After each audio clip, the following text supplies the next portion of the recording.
Assalamualaikum warahmatullahi wabarakatuh. Halo, selamat pagi semuanya. Hari ini bersama Pak Muklis kita akan belajar mengenai substansi dakwah Nabi Muhammad SAW di Mekah. Tujuan pembelajaran pada hari ini adalah meyakini kebenaran dakwah Nabi Muhammad SAW periode Mekah. Tujuan yang kedua, meneladani sifat dan perilaku Nabi Muhammad SAW.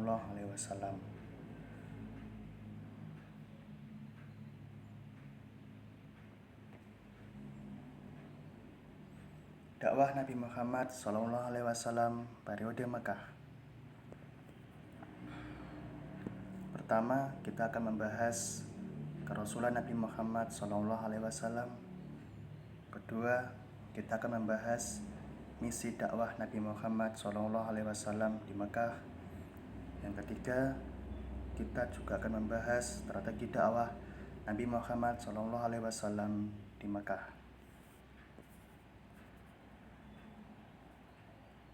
Kerasulan Nabi Muhammad SAW. Nabi Muhammad adalah Rasul pilihan Allah Subhanahu wa Ta'ala untuk menyampaikan risalah Islam kepada seluruh umat manusia.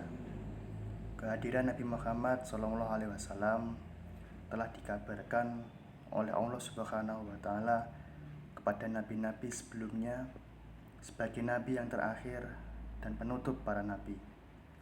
Nabi Muhammad SAW hadir ke muka bumi dengan tugas yang begitu berat, yaitu menyelamatkan manusia dari segala bentuk kebodohan dan kejahiliahan dengan cahaya Islam yang rahmatan lil alamin. Keberhasilan yang beliau capai tidak terlepas dari suksesnya berbagai misi yang diemban, hingga agama Islam bisa tersebar luas dan kita nikmati hingga sekarang ini.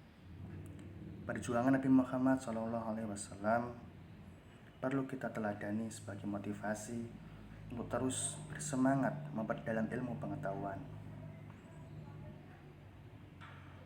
Kerasulan Nabi Muhammad SAW.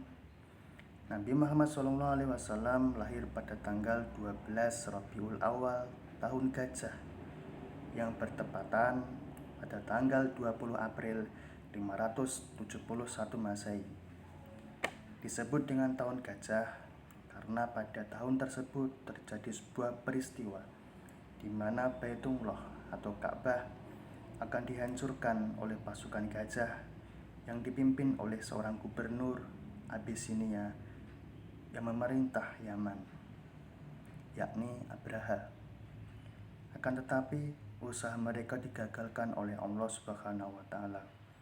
Pasukan gajah tersebut dihancurkan oleh burung-burung yang berbondong-bondong melempari mereka dengan batu yang terbakar dari neraka. Nabi Muhammad SAW sejak kecil diasuh oleh orang-orang yang terpuji, sehingga beliau tumbuh dengan akhlak yang terpuji pula. Nabi Muhammad SAW adalah sosok yang jujur dalam segala hal, sehingga beliau mendapat gelar Al-Amin, yang artinya dapat dipercaya. Beliau dipercaya menjalankan ekspedisi dagang oleh seorang saudagar kaya yang bernama Khadijah. Karena kejujuran Nabi Muhammad SAW yang luar biasa, Khadijah pun tertarik kepadanya. Hingga akhirnya Nabi Muhammad SAW menikah dengan Khadijah pada usia 25 tahun. Sedangkan Khadijah telah berusia 40 tahun. Di saat Nabi Muhammad SAW hampir mencapai usia 40 tahun, beliau sering berkholwat atau menyendiri di sebuah gunung yang bernama Jabal Nur yang berada di sekitar 5 km di sebelah utara kota Mekah. Di gua tersebut, beliau menenangkan pikiran dan mencari kebenaran hakiki karena tidak puas melihat keyakinan kaumnya yang penuh dengan kemusyrikan. Sementara itu, beliau juga belum pernah merasakan sesuatu yang menjadikan kepuasan di hati beliau. Selama bulan Ramadan, beliau terus berkholwat di Gua Hira hingga pada suatu saat, tepatnya pada tanggal 17 Ramadan tahun 610 Masehi, datanglah malaikat Jibril kepada Rasulullah di dalam Gua Hira. Jibril berkata, "Wahai Muhammad, engkau adalah Rasul Allah dan aku adalah Jibril." Kemudian Jibril berkata kepada beliau, "Bacalah." "Aku tidak bisa membaca," jawab Nabi. Lalu malaikat Jibril memegang Nabi dan memeluknya dengan sangat erat sehingga beliau merasa sesak. Lalu Jibril berkata lagi, "Bacalah." "Aku tidak bisa membaca," jawab Nabi. Hal tersebut terjadi hingga 3 kali. Kemudian Jibril berkata, "A'udzubillahi minasyaitonirrajim. Bismillahirrahmanirrahim. Iqra' bismi rabbikal ladzi khalaq. Khalaqal insana min 'alaq. Iqra' wa rabbukal akram. Alladzi 'allama bil qalam. 'Allamal insana ma lam ya'lam." Artinya, bacalah dengan menyebut nama Tuhanmu yang menciptakan. Dia telah menciptakan manusia dari segumpal darah. Bacalah, dan Tuhanmu yang maha mulia yang mengajar manusia dengan pena. Dia mengajarkan manusia apa yang tidak diketahuinya. Quran Surat Al-Alaq ayat 1-5. Ini adalah wahyu yang pertama kali turun. Wahyu yang kedua atau ayat yang kedua turun adalah Quran Surat Al-Mudaththir ayat 1-7.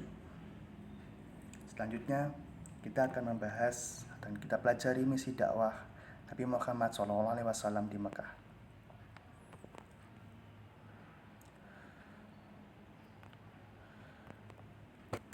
Pertama adalah Nabi Muhammad SAW mempunyai misi mengajarkan tauhid atau akidah, memperbaiki dan meluruskan keyakinan akidah masyarakat Arab. Rasulullah SAW mengajak untuk beralih pada Islam yang hanya menyembah kepada Allah Subhanahu wa Ta'ala, Tuhan yang Maha Esa, dan menjauhi segala bentuk kemusyrikan. Kedua, menanamkan kemuliaan akhlak. Di sini Rasulullah SAW memperbaiki akhlak masyarakat Mekah yang mengalami dekadensi moral, seperti tumbuh suburnya kebiasaan berjudi, minum khamar, berzina, bahkan membunuh setiap bayi perempuan yang lahir dengan dikubur hidup-hidup. Ketiga, membangun kebudayaan yang beradab.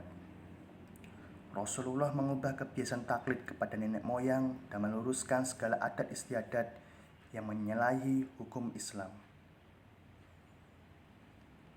Selanjutnya, Rasulullah juga menegakkan ajaran Islam tentang persamaan hak dan derajat manusia, karena masyarakat Arab jahiliyah saat itu benar-benar telah merendahkan derajat seorang perempuan di antara mereka.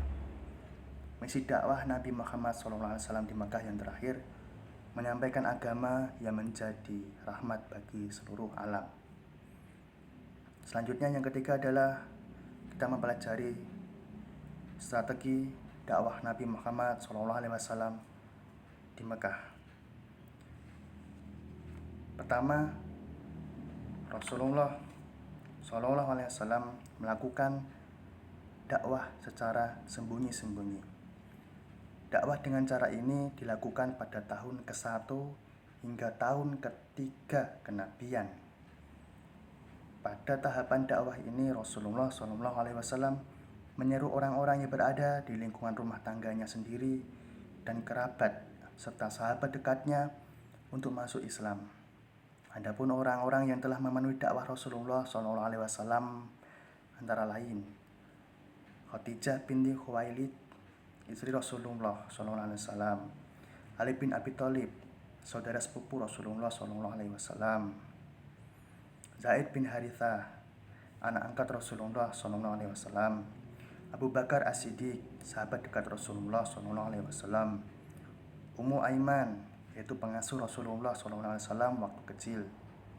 Nabi Muhammad SAW mengajarkan agama Islam secara sembunyi-sembunyi di rumah Arqam bin Abil Arqam yang juga telah memeluk Islam. Kedua, dakwah secara terang-terangan. Dakwah secara terang-terangan dimulai pada tahun keempat dari kenabian, karena turunnya wahyu yang berisi perintah agar dakwah itu dilaksanakan secara terang-terangan. Wahyu tersebut ada di dalam Quran surat Asy-Syu'ara ayat 214 sampai 216. Kalian bisa baca dengan Al-Quran kalian masing-masing. Yang ketiga, strateginya adalah dengan keimanan dan kesabaran. Oke, selanjutnya adalah meneladani sifat dan perilaku Nabi Muhammad SAW. Pertama, kita harus rela berkorban dalam membela agama. Dua, kita harus berani membela kebenaran. Ketiga, kita harus jujur dan rendah hati. Keempat, kita harus sabar dan tabah setiap menghadapi cobaan. Kelima, kita tidak mudah putus asa dan menyerah dalam berdakwah. Oke, itu materi pada hari ini. Terima kasih untuk anak-anakku semuanya. Jika ada kesulitan atau pertanyaan, anak-anak bisa sampaikan lewat grup WhatsApp atau Google Classroom. Sekian, terima kasih. Assalamualaikum warahmatullahi wabarakatuh.